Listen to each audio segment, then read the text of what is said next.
Hello everyone, welcome back to Ranker J. कैसे हैं सभी लोग? आई होप आपकी पढ़ाई बहुत अच्छी तरीके से चल रही होगी यार। परसेंटाइल का जो मिथ है यार, हर जेईई एस्पिरेंट के मन में होता है। अगर आप एक जेईई एस्पिरेंट हो तो आपका गोल क्या होता होगा कि यार मुझे फलाना परसेंटाइल स्कोर करना है। लेकिन क्या आप परसेंटाइल के बारे में डेप्थ में जानते हो?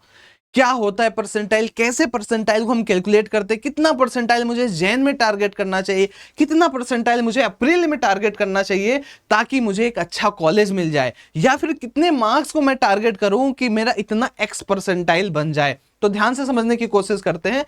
भाई अगर आप जेईई एस्पिरेंट हो तो आपके पास दो मौके, एक तो आपके पास जनवरी अटेम्प्ट है और दूसरा आपके पास अप्रैल अटेम्प्ट है। अब दोनों में से आपको एक भी दे सकते हो, दोनों आप दे सकते हो, ये आपके ऊपर डिपेंड करता है। अब मैं ये कहता हूं भाई कि अब आपको जनवरी अटेम्प्ट में जब आपका स्कोर कार्ड आएगा, सिर्फ और सिर्फ आपको यह पता चलेगा कि आपकी कितनी परसेंटाइल बनी। अप्रैल अटेम्प्ट में आपको यह पता चलेगा भाई आपकी कितनी परसेंटाइल बनी, और आपको साथ साथ में यह भी पता चलेगा कि आपका रैंक कितना है।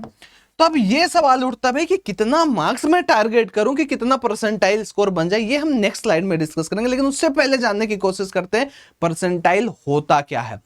मैं आपको बताता हूं भाई। सपोज हम किसी एग्जाम की बात करते हैं, चलो जेईई की बात कर लेते हैं, जेईई मेन की बात करते हैं। हर साल हर शिफ्ट में लगभग 10 लाख बच्चे बैठते हैं, 3 4 5 6 10 लाख बच्चे हर एग्जाम देने के लिए बैठते हैं। और इसकी अगर हम बात करें, इन 10 लाख बच्चों में परसेंटाइल कैसे कैलकुलेट होगा कि आपकी कितनी परसेंटाइल है। अब समझो भाई परसेंटाइल कैसे हम कैलकुलेट करते हैं। स्कोर कार्ड में आपको क्या दिखता है? देखो, आपके पास 3 सब्जेक्ट हैं, फिजिक्स है, एक केमिस्ट्री, एक मैथमेटिक्स है। इन तीनों की अलग अलग परसेंटाइल आपको देखने को मिलेगी, एक्स वाई जेड मान लिया। और एक आपको एक्स्ट्रा देखने को मिलेगा टोटल परसेंटाइल, जिसे हम मान लो बोल देते ए परसेंटाइल बना। सबसे पहले मैं आपसे सवाल पूछूंगा कि भाई टोटल परसेंटाइल क्या इन तीनों का एवरेज होगा? नहीं, यह गलत बात है। कई बच्चों का मिथ है कि इन तीनों में सपोज मैं 50 परसेंटाइल पाया तो 50 प्लस 50 डिवाइडेड बाई 3 कर दिया, अगेन 50 परसेंटाइल मेरा टोटल बनेगा। गलत बात है। आपकी जो टोटल परसेंटाइल बनेगी, ये बनेगी on the basis of marks. आप मान लो भाई पा गए 170 नंबर, 170 मार्क्स पा गए, और मैं कहता हूं भाई कि 170 मार्क्स के आगे सिर्फ और सिर्फ 10,000 बच्चे हैं, सिर्फ और सिर्फ 10,000 बच्चे हैं जो 170 नंबर के ऊपर पाए हैं। तो आप बताओ, अगर टोटल नंबर ऑफ कैंडिडेट्स इतने हैं तो आप कितने पोजीशन पर, आप कितने परसेंट बच्चों में हो, या फिर कितने परसेंट बच्चों से आगे हो? तो आप कहोगे ऑब्वियसली भैया, यहां पे अगर आप देखा जाए तो 1% होता है 10,000, तो मैं टॉप 1% में लाई कर रहा हूं, बाकी 99% बच्चे मेरे पीछे हैं। तो हम यहां पे बोल देते हैं 99 परसेंटाइल मैंने स्कोर किया है। अगर 170 नंबर पाया और 170 नंबर से ज्यादा इतने बच्चों ने पाया, 10,000 बच्चों ने नंबर पाया हुआ, तो मेरी रैंक 10,000 है और मेरी परसेंटाइल 99 है। उसी तरीके से यार मैं कहता हूं, अगर आपका 98 परसेंटाइल आता है तो आप मुझे बताओ कि आपकी रैंक कितनी होगी। क्योंकि भाई 2 परसेंटाइल बच्चे मुझसे आगे हैं, 2% बच्चे मुझसे आगे हैं, इट मींस 20,000 जो बच्चे हैं वो मुझसे आगे हैं। तो डेफिनेटली 98 परसेंटाइल पे जो आपकी रैंक बनती है वो 20,000 बनती है।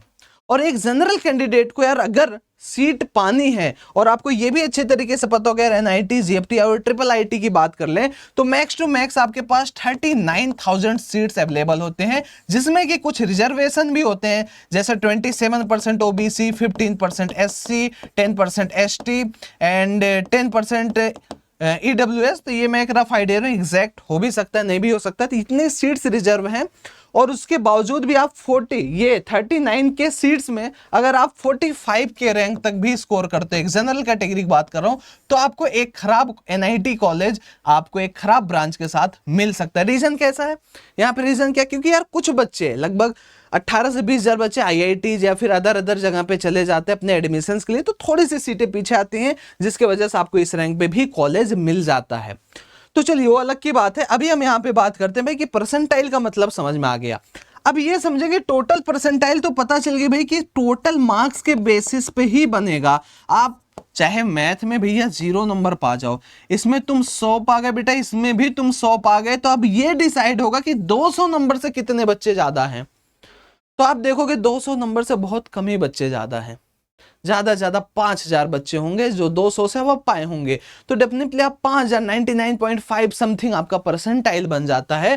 तो इस तरीके से परसेंटाइल कैलकुलेट होता है। अब ये पूछोगे भाई कि ये इंडिविजुअल सब्जेक्ट वाइज परसेंटाइल क्या है, मैथ में आपने 0 पाया, अब ये पता चलेगा भाई कि 0 से आगे कितने बच्चे हैं, तो जितने बच्चे हैं उसी हिसाब से अगेन आपकी परसेंटाइल कैलकुलेट हो जाएगी। उसी तरीके से केमिस्ट्री में मान लो भाई आप 50 पा गए, अब 50 के आगे कितने बच्चे, उस तरीके से आपकी परसेंटाइल। रैंकर्स पे मैंने परसेंटाइल का डेडिकेटेड एक वीडियो बनाया, आप जाके वहां से भी इसे देख सकते हो। ये काउंट इसलिए होता है भाई, सपोज यार 180 नंबर तुम्हारा आया, फिर 170 आया, तो 170 पे बहुत बच्चे होते हैं, बहुत बच्चे 170 मार्क्स पे लाई कर रहे होंगे, तो उनका कंपैरिजन कैसे करेंगे, तो वो डिसाइड होता है ऑन द टफनेस बेसिस। अभी सबसे ज्यादा टफ आता है मैथ्स, तो मैथ्स को हम की फैक्टर मानते हैं, मैथ्स में जिसकी परसेंटाइल अच्छी है हम उसको प्रायोरिटी देंगे, देन उसके बाद सारे बच्चे आएंगे।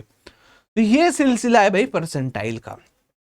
अब परसेंटाइल अच्छा हम कैसे कर सकते हैं, स्कोर कैसे अच्छा कर सकते हैं, क्या दिमाग लगाना है। देखो भाई सीधी सी बात है, आपको अभी सब्जेक्ट इंडिविजुअल पे जाना ही नहीं है, आपको फोकस करना है मेरा टोटल मार्क्स कैसे भी करके अच्छा आ जाए। तो कई बच्चे ये गलती करते हैं कि यार एक सब्जेक्ट को ईगो बना लेते हैं। जैसे मैं मान लो मुझे थोड़ा बहुत मैथ्स आता है और मुझे केमिस्ट्री फिजिक्स नहीं आता, तो मैंने इसे ईगो बना लिया कि ये मेरे से सॉल्व होगा ही होगा, होगा कैसे नहीं होगा। पता चला एग्जाम में एक डिफरेंशियल कैलकुलस का क्वेश्चन आ गया, फिर डिफरेंशियल इक्वेशन की बात करते हैं, और मैंने भाई पूरे साल डिफरेंशियल इक्वेशन नहीं पढ़ा है और वो कठिन सवाल आ गया। अब मेरा ईगो टकरा गया कि यार मैं फला दिन अपना वेस्ट किया हूं डिफरेंशियल इक्वेशन पे और मुझसे सवाल नहीं बना, मैं अपने एग्जाम में आधा घंटा यहीं वेस्ट कर दूंगा। ये एकदम चालाकी नहीं है भाई, आपको चालाकी करना अपना नंबर मैक्सिमाइज करने पे। अगर बेटा फिजिक्स आसान आ रहा है, केमिस्ट्री आसान आ रहा है, तो आप कोशिश करो 80 से 90 नंबर इसमें, 80 से 90 नंबर इसमें लाओ। मैथ्स में आप भले ही 20 से 30 नंबर ला रहे हो, 20 ही नंबर लेके आ रहे हो, अगेन आपका जो टोटल मार्क्स बनता है 180, और ये 99% वाला मामला है, ये 99% वाला मामला है भाई। तो आपको मैक्सिमाइज करना है टोटल मार्क्स, वेदर वो आप आसान सब्जेक्ट, आसान टॉपिक को आप क्वेश्चंस आसान सेलेक्ट कर ले रहे हो। 20 नंबर लाने के लिए 5 ही क्वेश्चन आपको सिलेक्ट करना है। 80 नंबर लाने के लिए आपके पास लाइबिलिटी का आप 5 क्वेश्चन स्किप कर सकते हो, जो कठिन स्किप कर दिया आपने।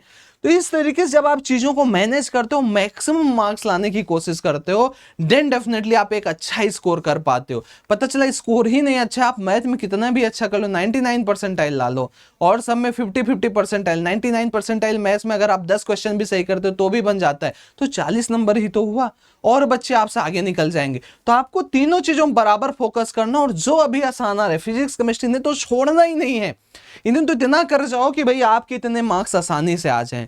अब दूसरी बड़ी गलती यार जो हम परसेंटाइल नहीं स्कोर कर पाते हैं, क्या मेन वजह है, मैं बार बार आपको बताते आ रहा हूं कि भाई अभी आपको फोकस करना है मेन जनरेटेड पे। जिन बच्चों को फिर जिन बच्चों की प्रिपरेशन थोड़ी भी अच्छी हो चुकी है और वो चाहते हैं कि यार नहीं मेरा जेईई मेन अच्छा हो, तो आप प्रोक्रास्टिनेशन बिल्कुल मत करो। डेफिनेटली आपके मन में कुछ ना कुछ चलता होगा कि यार अप्रैल अटेम्प्ट में हो सकता है मेरे अच्छे परसेंटाइल आए, लेकिन ये आपको सोचना ही नहीं है, आपको जनरल अटेम्प्ट में फोकस करना है। उसका रीजन मैं आपको दिखाता हूं कि भाई जो आप 99 परसेंटाइल बच्चों जनरल अटेम्प्ट में 170 नंबर पे पाओगे, वही मेहनत आपको 190 तक करनी पड़ेगी फॉर अप्रैल अटेम्प्ट।